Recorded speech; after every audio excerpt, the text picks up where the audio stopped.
Hey everyone, good afternoon. Jeremy Birmingham at Berm on Twitter, Landetown, Ohio State. Here talking about today's big news. Ohio State lands commitment number 17 in the 2018 class. Wide receiver Blue Smith from Wayne High School in Huber Heights, Ohio.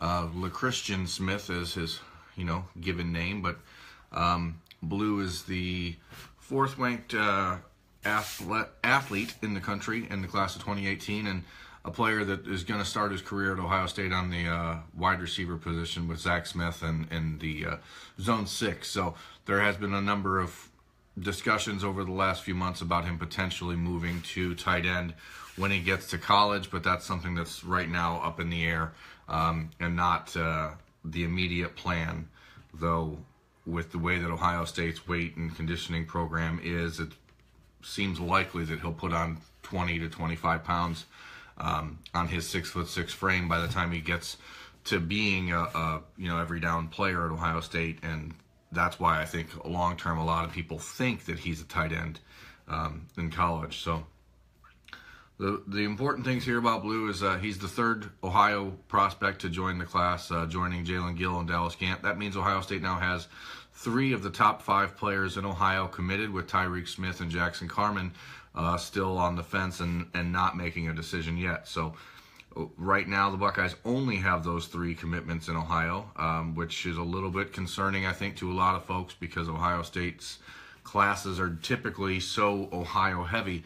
But we're looking at probably the lowest number of Ohio commitments ever at Ohio State, because I expect probably no more than those 5 by the time this recruiting class is done. And so you're looking at maybe only about 20% of the class being from Ohio, which I think a lot of times people get so caught up in the idea that Ohio State needs to recruit Ohio kids that fans nowadays are maybe forgetting how important it is to recruit nationally, and if you want to win nationally. So I think that's the really important thing right now for the Buckeyes, is that they're not going to just take kids in Ohio unless they can play, and Blue Smith can definitely play. So he's 6'6", 205 pounds. He was a finalist at the opening in Oregon for Nike's big camp this summer. Blue's been committed. He was offered by Ohio State in the spring of 2016, so almost a year and a half ago. Went back and forth in the last year between Ohio State, Kentucky, football, basketball. Cincinnati got involved, but ultimately the Buckeyes made a push this spring. Urban Meyer had Blue and his dad into his office and on campus in late May, early June. At that point, Smith was probably leaning towards Kentucky, but Urban brought him in there and really threw some truth at Smith and said, basically, we want you here. It doesn't matter what position you want to play. We want to put you at wide receiver. If you grow, you may be a tight end, but until then, we're going to put you at wide receiver. You play like a wide receiver. You look like a wide receiver.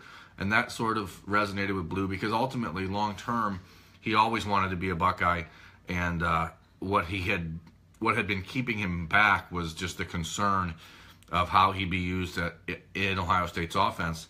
And that certainly was relieved a little bit from his conversation with Meyer, because there was so much uncertainty around him.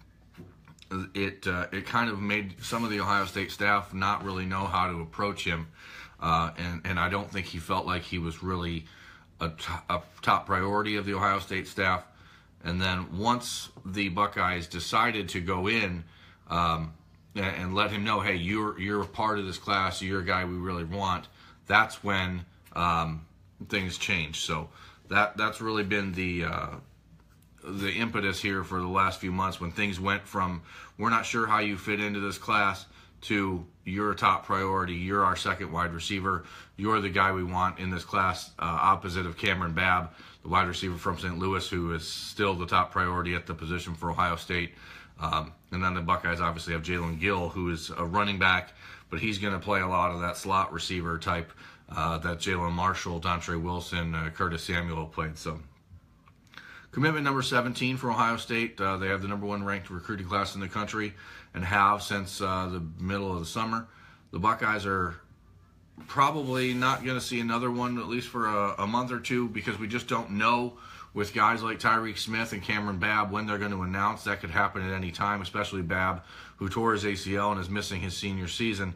A lot of times when guys have those injuries, things kind of get sped up, and they could maybe make a decision sooner than they had anticipated so that they can focus on rehab. So I don't know, what your questions are about Blue, about Ohio State's recruiting class. I know today at 1:30 on ESPN, you can see Blue Smith and the Wayne Warriors facing off against Phil Jakovic and the Pine Richland, Pennsylvania, I don't know whatever their name is, but Notre Dame commitment Phil Jakovic. So should be a good game on ESPN this afternoon.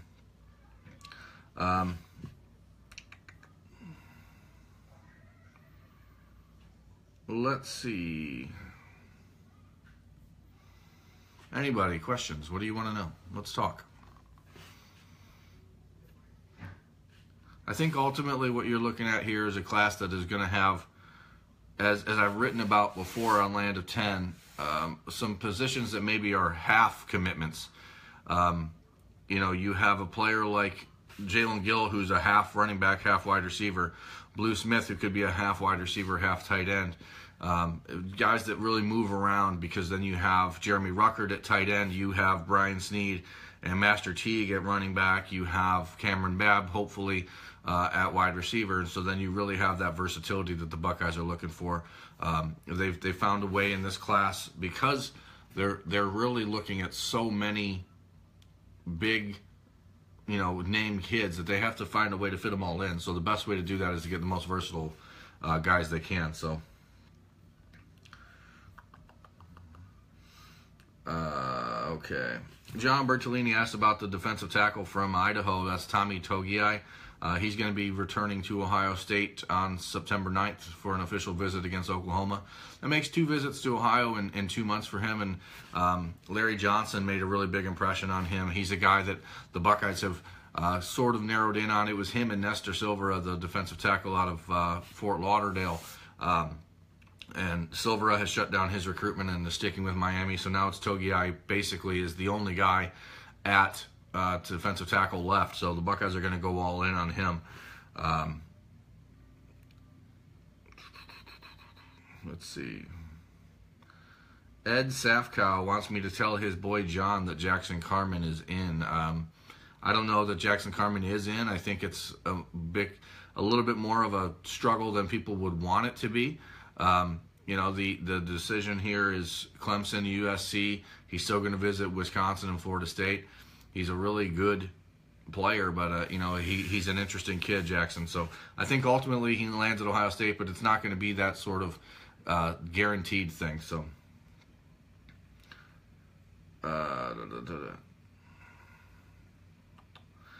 Daryl Crane asked about the defensive backs. Right now, Ohio State has, I don't know if you're talking about the recruiting class, but that's what we're talking about today. So Ohio State has 3 safeties committed: Jaden Woodby, Joshua Proctor, and of course Marcus Hooker, the younger brother of Malik Hooker.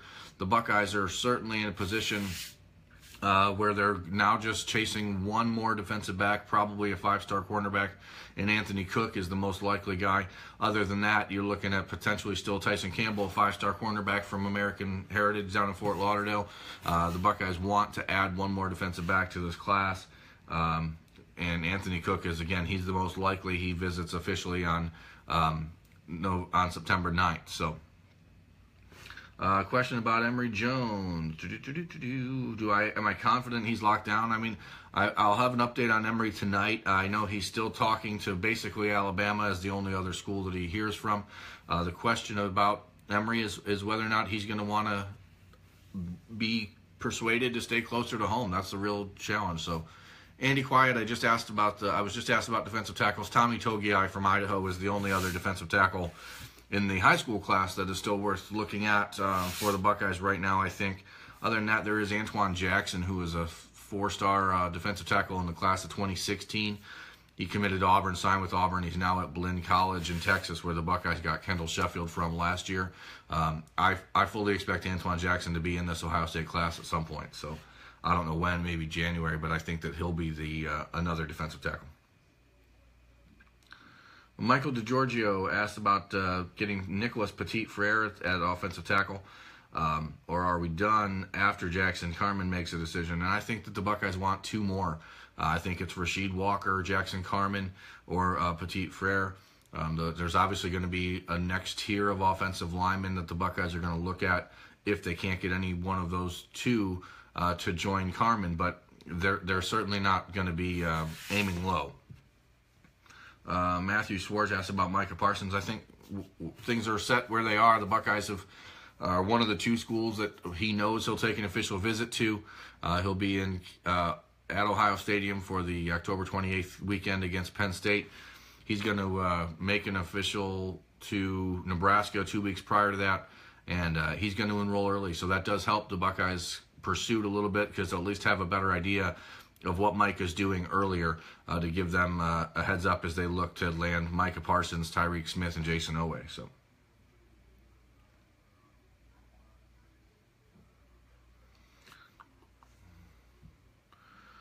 Terry Lash says that he thinks the Blue Smith recruitment has given Kentucky a little bit more validity on the recruiting trail. And if Ohio State offered Darian Kennard, an offensive tackle from Cleveland St. Ignatius, would it be harder to get him to flip from Kentucky than it would be a few years ago? And Terry, that's an interesting point. I think that Kentucky has done a really excellent job of building relationships in Ohio. I think with a player like Darian Kennard, for example, Ohio State is not going to make that offer until they know for sure they could flip him. And Kennard's not an Ohio kid. He's not born and raised here. He's actually from Tennessee. So I think they're in a position where they want to go add a kid and have a relationship with him, and then if they know they can take him, then they'll offer, but they're not going to offer a kid they won't be confident about because they don't want the perception that they would lose to Kentucky, if that makes sense. So I think that's an interesting point. Bobby Predmore asked about which other wide receivers Ohio State's looking at. The top one right now is Cameron Babb, the wide receiver from St. Louis. He's, again, tore his ACL and will miss his senior season, but he's a really good prospect over there in St. Louis. So Michael Stockham asked about next commit 18 or 19 class. I bet it'll be the 19 class. I don't know exactly who. Trey Knox, the wide receiver, and Master Teague's teammate, was expected to commit the weekend of September 9th, but now he's sort of hedging his bets and saying he may slow down, so we'll see how that goes. So Mark McRae, I'm not going to answer offensive line questions or team questions. Myself, Austin Ward, and Ryan Ginn will be talking about Ohio State football tomorrow, live from the Pigskin Brewery in Gahanna at 3 p.m. So join us back then. We'll talk about more team stuff. So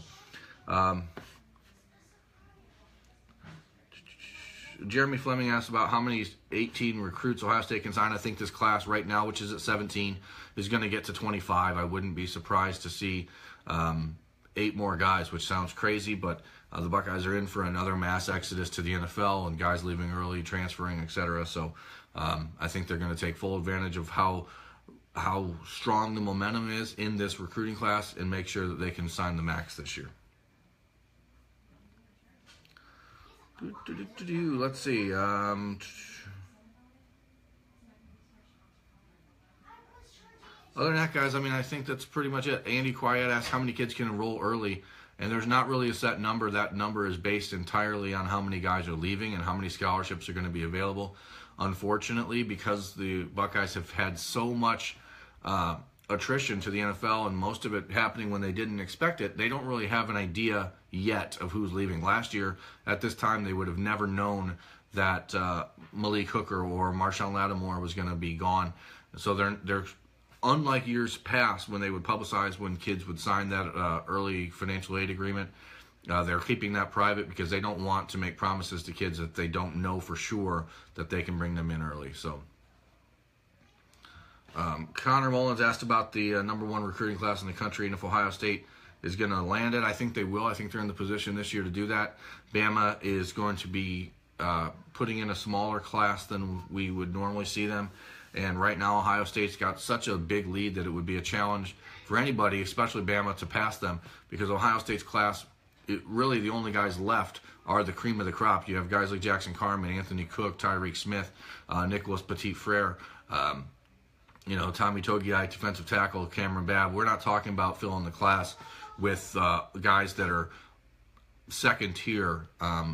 So that, I think that this year is the year that Ohio State will pass Bama.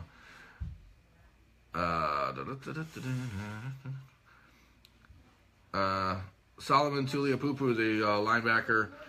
Michael DeGiorgio asking about linebackers and Palai Gaoteote. And I think that the Buckeyes have a very good chance at landing one of those two. The challenge right now is that they do have 3 linebackers committed and 3 very good ones in Taraja Mitchell, Dallas Gant, and Kayvon Pope. They're going to have to convince Gaoteote or Tuliapupu that, hey, you're going to come in here and be able to play regardless because you're a different level and you're more of a true inside guy, especially i.e. the linebacker of Bishop Gorman, who is probably the best linebacker in the country.